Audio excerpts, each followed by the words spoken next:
falar da súmula 308 do STJ e, mais interessante, de uma exceção, uma causa de reversão do entendimento da súmula 308 do STJ. Súmula 308 diz o seguinte, vou ler. Súmula número 308. A hipoteca firmada entre a construtora e o agente financeiro, anterior ou posterior à celebração da promessa de compra e venda, não tem eficácia perante os adquirentes do imóvel. O que está dizendo? Bom, primeiro tem um erro aqui, né? Um erro técnico, né? Da redação da súmula. Né? Não é a hipoteca firmada entre a construtora e o agente financeiro, né? Que financia o imóvel. É a hipoteca firmada entre a incorporadora, que pode ser a construtora ou não. Normalmente não é. Normalmente a incorporadora contrata uma construtora, né, exatamente para construir um empreendimento, e ela, a incorporadora, normalmente contrata também uma corretora, né, um corretor de uma empresa de corretagem de imóveis para vender os imóveis. Né. Embora nada impeça que a incorporadora faça tudo isso sozinha, por ela mesma, tenha braços, né, um braço para construção, um braço como para as vendas, mas enfim, não interessa. Bom, vamos de novo. Súmula 308, STJ. A hipoteca firmada entre a construtora, leia-se, incorporadora, e o agente financeiro anterior ou posterior à celebração da promessa de compra e venda não tem eficácia perante os adquirentes do imóvel. Isso é o que está dizendo a súmula 308, não sou eu que estou falando. Está escrito lá. O que significa isso? O que significava? Né? Vamos ver. Que o comprador poderia comprar um imóvel hipotecado de uma incorporadora e essa hipoteca simplesmente não valia, né? Ou seja, a incorporadora poderia deixar de pagar o banco e o banco ficaria sem garantia nenhuma, né? Porque o banco não poderia, né? O agente financeiro, né? Normalmente era um banco, não poderia, né? O imóvel não poderia ser, né? Numa ação, numa execução extrajudicial ou numa ação executiva, né? Para receber o crédito. O imóvel dado em hipoteca para o banco não poderia ser penhorado e vendido em leilão, né? Ou seja, protegendo o comprador de imóveis. Na verdade, essa súmula ela decorreu de uma disputa judicial muito grande na época da Incol. Né? O Incol, para quem não tem a minha idade, foi uma empresa muito grande que veio a falir e deixou um número muito grande de pessoas sem imóvel, pessoas que pagaram pelo imóvel e não receberam. Né? A história da Incol a gente pode até falar um outro dia. Tanto é que, e para fundamentar isso, né? Para fundamentar, como é que é? Um direito real, que é a hipoteca, que não vale contra o comprador, né? Ou seja, o fundamento foi o seguinte, aliás, foi um julgado de 1999, olha só, um ano depois de eu ter lançado a primeira edição do Compra de Imóveis. Vejam como é antiga essa orientação. Vamos lá, vou ler, isso está no meu livro. O STJ usou para fundamentar a invalidade da hipoteca conferida ao credor imobiliário a seguinte tese.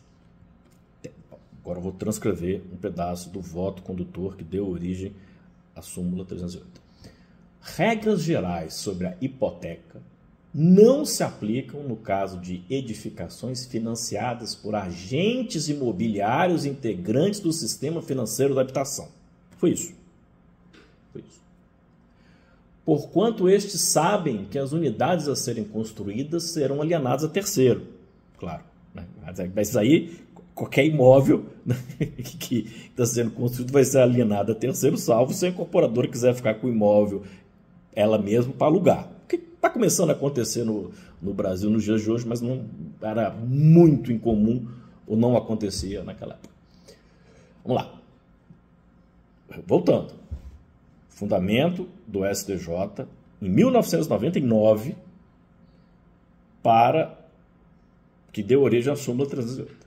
Regras gerais sobre a hipoteca não se aplicam no caso de edificações financiadas por agentes imobiliários integrantes do sistema financeiro da habitação, porquanto estes que eles se referem são agentes imobiliários, sabem que as unidades a serem construídas serão alienadas a terceiros, que responderão apenas pela dívida que assumiram com seu negócio e não pela eventual inadimplência da construtora. Ou seja, o STJ disse na súmula 308 que a hipoteca como direito real não é direito real na hipótese do imóvel estar sendo financiado no âmbito do sistema financeiro de habitação. Né?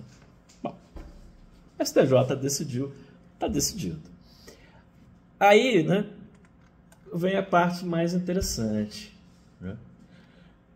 Eu sempre sustentei que você poderia dizer que a hipoteca constituída posteriormente à aquisição do comprador, ou seja, quando o comprador olhou a matrícula, viu que não tinha hipoteca, não tinha nada, mas num contrato que ele assinou com a incorporadora, ele autorizava a incorporadora a hipotecar o imóvel. Eu dizia assim, Timão, nesse caso, a hipoteca é nula, porque é nula a cláusula que gerou essa hipoteca, ou seja, a cláusula que estava contida no contrato e que o comprador assinou perante a incorporadora era uma cláusula nula à luz do Código do Consumidor.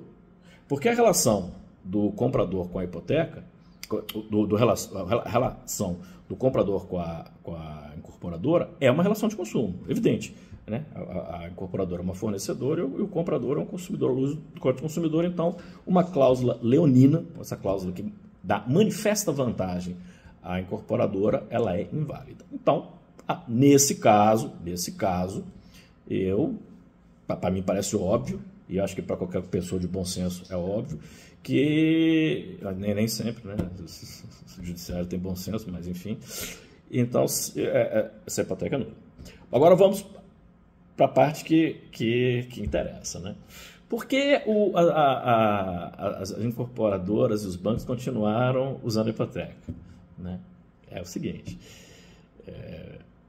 se usasse alienação fiduciária, né, naquela época, né, antes do marco das garantias, não era possível ter o que a gente chamava de hipoteca de segundo grau, ou seja, alienar fiduciariamente um imóvel que já está alienado fiduciariamente. Isso não era possível.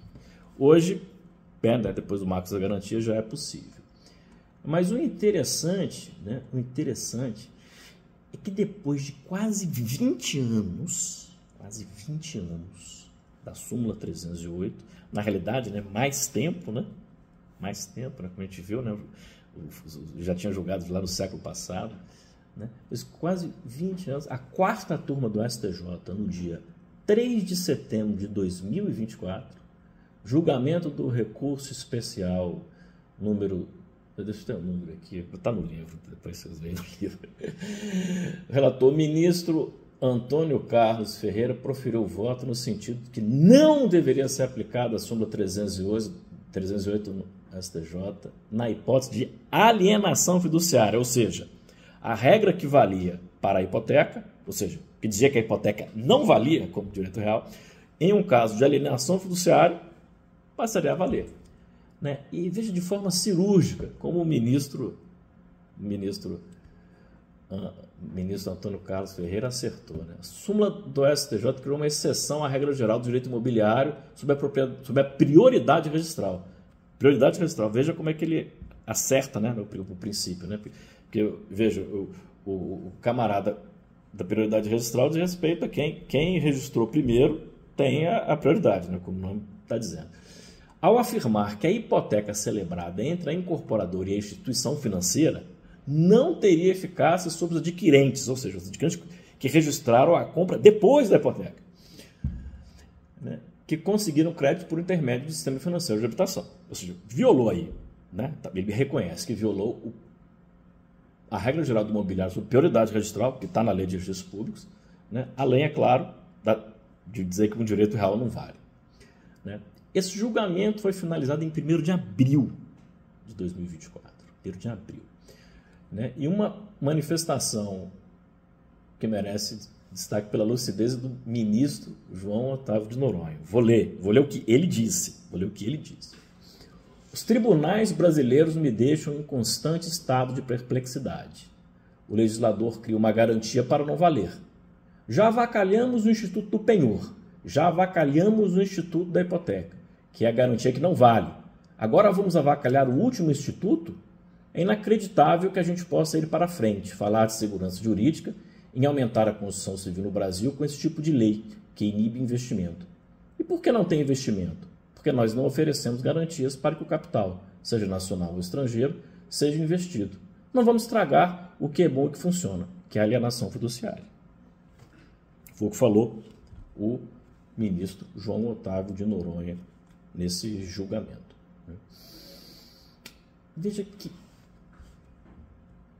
nada há de errado com a lei que se refere, isso digo eu, nada há de errado com a lei que se refere à proteção do capital. Ao revés, ela tende muito mais a beneficiar os ricos e poderosos justamente em razão do poder político que eles dispõem.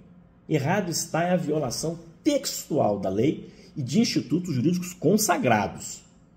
Algo que é feito de forma irritante e de forma cotidiana por parte significativa do judiciário. Isso eu estou dizendo. A quarta turma está de parabéns por tentar reverter essa situação. Vou falar de novo. Não tem problema nenhum, uma lei que defende a proteção do capital, como é o caso da hipoteca, né? Ela dá uma garantia para o capital. Normalmente a legislação, até pelo poder político que os mais ricos têm, tende sempre a favorecer as pessoas mais ricas. Até aí não tem problema nenhum. Isso faz parte do capitalismo, né? Do sistema econômico, né? Falar capitalismo talvez não seja o correto. Né? E voltando, né? O ministro Antônio Carlos Ferreira afirmou com fina e inteligente ironia, vou dizer o que ele disse. A súmula 308 transformou a velha e tradicional garantia da hipoteca em garantia hipotética. Eu achei sensacional essa frase. Né? Bom, houve alguns erros, né, nesse julgamento, que é o caso, eu coloquei no livro aqui, né, na 16ª edição, né, que vai sair em setembro, outubro desse ano, né, 2025. Né, mas o resultado do julgamento.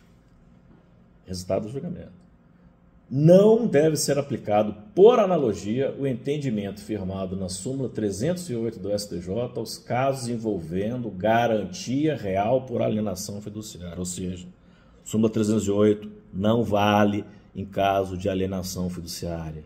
Ou seja, a alienação fiduciária é válida contra o comprador de imóveis.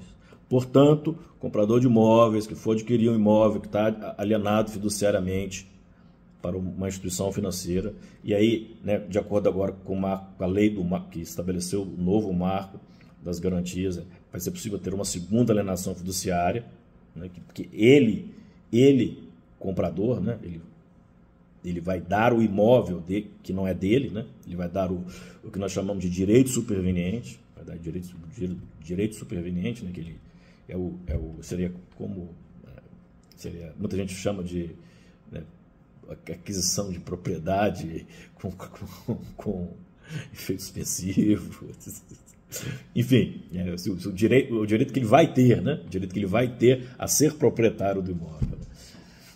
Se ele pagar tudo direitinho e se a incorporadora pagar tudo direitinho para o banco. Né? E muita gente fala, não, mas agora com o patrimônio de afetação não vai ter esse perigo. Tá bom, não vai ter. Tudo bem, não vai ter até a hora que tem, né? Não vai ter até a hora que tem. Na verdade, né, é irrelevante o direito de garantia ou não a propriedade fiduciária. Né? Está no meu livro, né, 16ª edição. Estou aqui lendo, né, já antecipando. Né? Ou mesmo se o devedor mantém a posse direta. Né? A gente fala isso da posse direta na seção 1.14 do livro do imóvel, que inclusive ocorre em ambas situações. A questão deveria ser decidida quanto à natureza da garantia. Se real, válida contra todos, inclusive contra o comprador, ou se pessoal, caso em que não seria válida contra o comprador. Né? Enfim, vamos aguardar, né, para ver se a decisão da quarta turma, né, essa que eu li, que eu gostei, né, que eu achei muito boa, inclusive pelas falas dos ministros, vai prevalecer ou não. Por enquanto, a gente já fica aí com o alerta aceso que a súmula 308, que protegeu o comprador, né, em sede de incorporação imobiliária, já começou a vazar água. Né? Ela era errada tecnicamente, né, ao dizer que um direito real não valia, uma hipótese ou seja, onde era um direito real que não era direito real, né, como o ministro bem falou, né, a hipoteca era um direito hipotético, né, que poderia prevalecer ou não, né, então, mas enfim, felizmente, né, demoraram 20 anos, né? 20 anos, mas pelo menos agora parece que agora um direito real vai voltar a ser um direito real. Pelo menos a alienação fiduciária, e que nós vamos falar bem mais, muitos em outros vídeos, sobre a alienação fiduciária. É isso aí. Ficamos por aqui.